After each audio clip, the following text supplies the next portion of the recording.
So, you just asked me a question while you're on the phone, and we need to get on and do this because you're like, what was the question that you asked me about the kids fighting? I mean, no, about liking your kids. There's that saying that sometimes parents say, which is like, I love my children, I just don't like them. And I said, so in your parenting, have you ever had that thought? And you said, Yeah.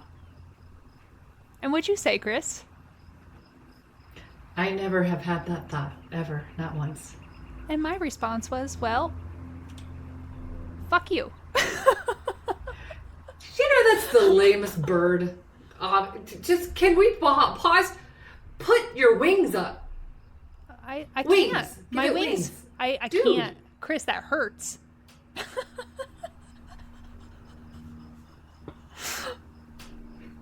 Dang. Don't make fun of my bird, okay? Let's get back to the point here. The point is I'm trying to distract.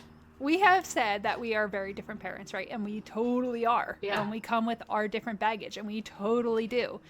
And sometimes when somebody comes to something, whether it's motherhood or business or whatever, and they've got something going on, like they got something figured out, and they tell other people about it. Like, I got this figured out. Our response is fuck you. Why? You know, like, and it's because I know exactly why. It's because I feel threatened. Like, I'm not doing something right. That this means that you're better than I am at this whole parenting thing. And I've been doing it wrong all this time. And it makes me feel like a big pile of shit. But the truth is that what Kristine came into parenthood with and what she has learned has earned her fucking place. Hands down. Mic drop. Like, you are phenomenal at what you do and what you offer, and I have learned so much from you. And still, I don't want to be told that I'm not as good as you.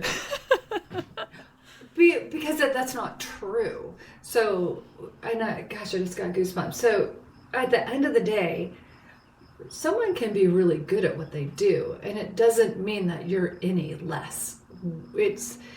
Do I learn from you every day? I learn about parenting, about relationship, about friendship, about presence, about pausing. So much from you every day. Does that impact my parenting today? Sure. Am I always learning something about parenting? Of course. And I will own, I believe I'm a better parent than I could have been or should have been based on my past. I'm a better parent because I continually want to learn. I continually want to be happier and be present with myself and my children. It's something I always want to do. I don't ever want to stop. I don't think there's an end to it. Right. You know? And I think that it's so great that you can sit there and you can say, I think I am a good parent. You know, but as soon as somebody says, I think I am a good parent, that sends the flags up for the other people to start attacking rather than saying, what can I learn from this? What you got over there? I will say one of the things that I think is hardest for the clients that I work with is owning the truth of who they are and what they offer. Being able to, I always say, like, sit in the seat of yourself, sit in the seat of your life and own your accomplishments. Value your accomplishments. It is so hard because many of us were really raised with, who do you think you are? Yeah. Who do you think you are? Yeah. Yes, absolutely. And that's arrogant. Yeah. And oftentimes, so you and I talk about this a lot, as those questions arise, answer the damn questions and don't avoid them. So there are times, even when we're doing this conversation, I might have that thought in my head, like, who do you think you are, Chris? And I'm like, answer the damn question, Chris. Answer it. And I'm like, okay. I'm somebody who's been working really hard, who's been moving through a lot of stuff, I have chosen to do this differently. And I want to continue to choose to do things in the moment and recognize anything that I hold on to with regard to who I think I should be or how I should be showing up is always going to make me fail. Does that mean I don't ever do that? No. I have you to point out when I'm doing that and be like, hey girl, you're doing that. But I will value the fact that I listen. Mm-hmm. And then I ask, hey, tell me what you see. And I want to hear it. I want the feedback. Because that's what it's all about. Yeah. And the thing too that like in our book about our children are born with an instruction manual, and every single child is born with an instruction manual. And they are. And we will teach you how to find it because it's right there. But in that book, we really talk about one of the core elements of love is validation. And when we value and acknowledge and accept each other, especially our children, what we create in our children is the capacity to be more resilient and solid and confident within themselves as they move toward life. Mm-hmm. When they don't get that valuing, that sense of being valued and acknowledged and accepted in their childhood, what they learn is their pendulum swings into comparison. Oh, so since I didn't receive value, I need to compare myself to everybody else in order to figure out, what do I have that's okay, that somebody might want. That's where that piece shows up. So when you're like, people are like, oh, am I doing it the same way? Oftentimes, look at, hallelujah. Nobody can see your hair, Chris. Oh, I can see it right there. It's a good thing you can't see my hair. That would be a problem. But it's there. When we have that feeling of like jealousy or comparison, in that moment is the opportunity to say, hold on. Where wasn't I valued? Where wasn't I acknowledged? Where wasn't I feeling as if I was accepted? Because that's what's being triggered in that moment. Mm-hmm. It's not me. It's a part of you that goes, the only way that I know how to feel my own value when I didn't feel it growing up is to try to seek value from what do you have that I don't have. Mm-hmm. Comparison. Well, what's your favorite quote? Comparison is the thief of joy by Theodore Roosevelt. Yeah, it's true. And it can also be the gateway to joy. So nothing is ever all or nothing. So it's the thief of joy until you start to see it's there and then go, oh, hold on. That's telling me something. Yep. Because in that moment, when you say, oh, I've never had that thought, my instant thing was to go into comparison, which would have stolen my joy. Or I can say, whoa, where am I not acknowledging what I am in motherhood? I'm not a bad mom. I'm actually a really great mom. Mm-hmm. And am I Kristine? No. But I have my own strengths too. And maybe I can take a little bit of time to value and acknowledge and accept that as well. Which goes back to what we were talking about last week, that pause. That pause is everything. It's the greatest tool in anybody's toolbox is pause and breathe and tell the truth of what you're experiencing in that moment. And it does go to that love framework again. It's like pause and listen. What is it that you hear yourself saying about yourself or about me? What are you observing about yourself and observing in me? Is judgment coming up in this moment? If it is, pay attention and listen to it. And then value you. Can you value the words that somebody else is sharing? And can you take it in and value you too? Mm-hmm. And then it goes to the empathy side. Do you understand? And if you don't, are you willing to find out how or what or where? Mm-hmm. That's self-love, by the way. Mm-hmm. So a lot of us come to like therapy when we're older on, right? And we're like, oh my gosh, why am I so unhappy? And then the therapist will say, or self-help books say, you can't love somebody else if you don't have love for yourself, which I'm like, that's such bullshit. But anyhow, it's And then people go, okay, so how do I have self-love? Good question.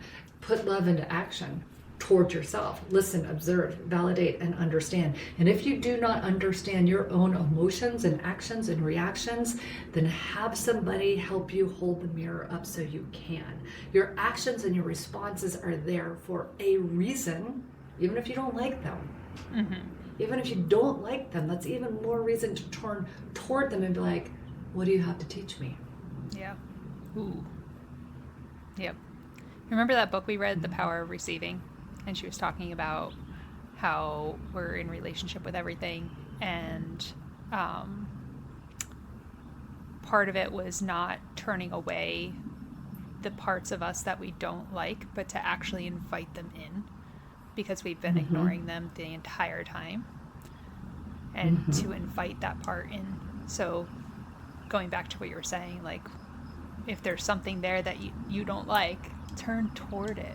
Allow it to be there, because it is there to teach you a lesson, for sure. There is something beautiful in that, for sure. It's like the example last week when I popped my kid on the bum, right? And I was like, whoa, I don't like that. I did that, but I sort of do, but I don't. And I could have melted down in shame. But in that moment, I was like, wait a minute. Like, why did I do that? What was that? Well, okay, so first question, why did I do that? Because that's the way that I was raised and I know that. Second question, how did that just make me feel? A little good, because I felt what? Control. Oh, do I want that kind of control in my home? No. Why? Because that's over controlling. I don't want to over control my children. I don't want to make them feel less than. What do I want? So, and by the way, everybody's gift has a deficit, right? So one of my greatest gifts is the gift of the observer. I can observe something, I can see it, I can connect it and find the thread to it. It's an incredible gift of mine. It's what makes me so good at my job. The deficit of that, however, is I don't always experience it. So I can sometimes feel a little removed from a moment because I'm so good at observing it from a distance. Interesting. Yeah, that is interesting. So I also want to go into, because we talk a lot about community, and that's like one of our main goals with our company is to build community and villages with other parents, because it's so freaking important. And I want to go back to when you said, have you ever had that thought, like you don't like your kids, and you've never had that thought, but also what were your circumstances? Like, we come from very different backgrounds. Okay, so there's that, but we also went into motherhood in very different ways. So I just want to hear about your experience as you went into motherhood and what that looked like for you. And then we'll go into what it looked like for me. For sure. You know, for one, I was a much older mother. So I had my daughter at 38 and my son at 42. Geriatric, so they call by that. The time... Shut up. By the way, I was a hot pregnant woman. I was all boobs and belly, man. And I loved it. It was so good. It was the happiest, healthiest I've ever felt in my entire life. And geriatric, my ass, shut up. And, but think about it. I was 38 when I had my daughter, right? Had I had my daughter younger, I can promise you, I would not have been a good mom. I really wouldn't have been. I had stuff and pains and sadnesses and shames that, boy, did I need to do some work on. And from the time I was probably, 16 to 38, so much of my life was unraveling a lot of pain. A lot. I just knew when I was younger, because I ended up in a hospital for a while, that shit, if I don't fucking figure this out, first of all, I don't have a life. Second of all, I'm never going to have a relationship. And third, I'll never have kids if I don't figure out what the hell's going on inside. So, sometimes we can end up in therapy or hospitalized like I was because of our emotions and find the gift in it. And I think that's what I decided to do in my early 20s was like, shit, I need to find the gift in what this is. And I dove deep into work on myself. And then when I had my first child, and look, I am such a believer that every moment up into this moment creates this moment. And if you trust that every single thing that you've been through, I don't care if it's good, bad, black, white, I don't care. It builds up everything, right? So I realized later on, probably more recently, that I came to believe as a kid that if your mother leaves and goes to work, then love walks out the door with them. Therefore, I will never leave for work because I don't ever want my children to feel like love is leaving them behind. So here I am, my husband at the time, he and I have a company, and this company is all about emotional wellness and accessing stored cellular memory. And we're traveling all over the place, right? Teaching these workshops, beautiful, wonderful, great, and terrific. However, as we grew, I was like, yeah, so I'm not going to walk out the door and go to work. I'm going to keep it in my house. Mm-hmm. So at one point, I think we had like 7 people working in our house in our basement. Yep. Including me. And Kim was one of them. I was surrounded by a village, literally, when I had my children. I had Carrie, who was our manager, and she had like 4 children of her own already, right? She's like, hey girl, I'm going, let me have your child. You're good. Hey girl, let me give you some feedback. I'm like, oh, okay. Val, you would be like, hey, I got this. And you guys held a mirror up to me, first of all, for me to see my behavior. You guys all supported me beautifully. You all gave really lovely feedback to me. So I was supported by a village that created a foundation in my parenting that I don't think most people today have, which allowed me to meet my children so differently that I didn't have that opportunity of not liking my children. That village is the way we used to be. Yeah. As a human species, right? Absolutely, yeah. That is our biology. And it is very, very recent that we have not had that village. Yeah. So, and I did not have a village.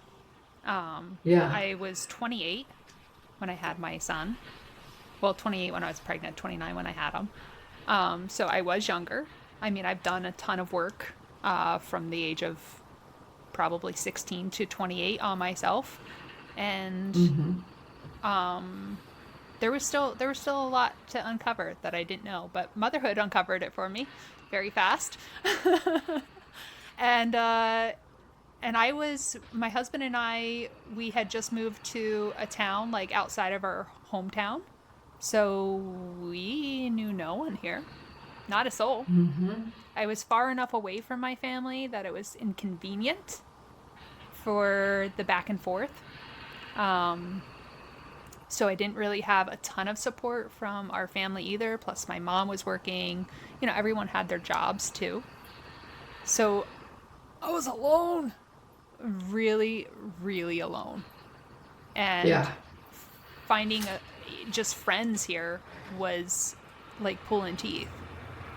So it was really, really, really tough. And being in survival mode of those Irish twins is like, and alone on top of that. And your husband was working 16-hour days because you were only working nights. It was a lot. Yeah. Yeah. Yeah. Yeah. Yeah. So. And what does isolation do to a mom who's home with 2 littles and there's nobody there? It doesn't bring out the best in you. I'll tell you that. It didn't bring out the best in me anyway. I'm not saying that's not true for everybody, but for me, it was not good.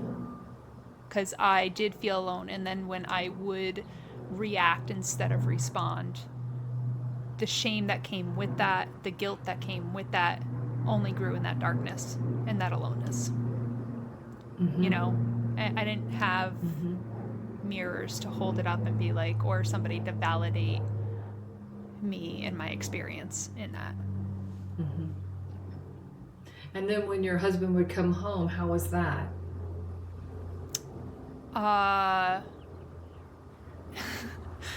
It was, it's almost, in those first early years, it was almost non-existent, especially when he was doing the double jobs. And even, so he would come home, and when he wasn't doing the double jobs, he would come home and then I would leave for work because I would waitress at night. Right. So we would barely ever even see each other. So our relationship also crumbled under the weight of all of that, but I didn't even know it was crumbling because I was so in survival mode that I didn't even see that. So when I came up from survival mode with a breath of air, I was like, who are you and why are we even together? Yeah. Survival mode is hard. Gosh, it's so hard. And we don't realize we do it. And so often, you know, we've talked about this too, where big life transitions will turn on old stuff of ours. So it's like when we get married, oftentimes I see this a lot. Someone gets married and then the next day, I did a video about this where the woman's like, I want my boyfriend back. Where'd my boyfriend go? Because this husband person is behaving in a way that I don't like. I want my boyfriend back. And same thing happens with when we have children. You know, we could have children and one day you're like, what happened? Why are we, like, you start getting into the momentum of doing and figuring it out and doing and figuring it out, that one day you've been doing so much that you're like, where did everything go? Yep. And the practice of coming home is paramount. And when we have community to help, to support, to validate, we can have not just a better relationship with our children, but with our spouses too, because there's space to breathe, you know, and there's somebody holding you. And that does so much. So much. And that's really what we want to offer. Yeah, it goes to the framework. It really does. Because as you're saying it, I'm thinking about when we were all working in my house, right? And I'm the mom with the new baby. I was so seen. You would walk in a room and be like, you would see me and be like, hey, like, you need a break. Let me take her. The power of that, the connection, that's an act of love. And that supported me. It allowed me to stay in the truth of the moment and how I wanted to parent, not how I had to parent, because somebody was there going, hey, I see you. Let me have your kid. I got her. You know? Or somebody else in the room, somebody else in the room would be like, you know, hey, I hear a certain cry. I hear a certain thing. And that validation, the teaching of the community, it's everything. Yeah, I agree. And when we meet with our groups of people, like we did when you were here visiting, the ability to listen to each other and feel heard with each other and hold the mirror up. The women that we worked with, I remember they were all like, whoa. Yeah. It's amazing what just being present with people can do. Yeah. Just say, I see you, I hear you, I gotcha. Yep. Yeah, you're not alone, sister. Yep. So come and join us for all the talks, for all the things that we have in store for you guys, because we don't know how it's going to happen yet. We honestly don't. We're just on a wing and a prayer here, but this is our dream, is to create this community for everybody, for us too. We want the community, so come and join us. But I really wanted to. Our kids are growing and changing, aren't they? They are, and so are we. Absolutely. Mm-hmm.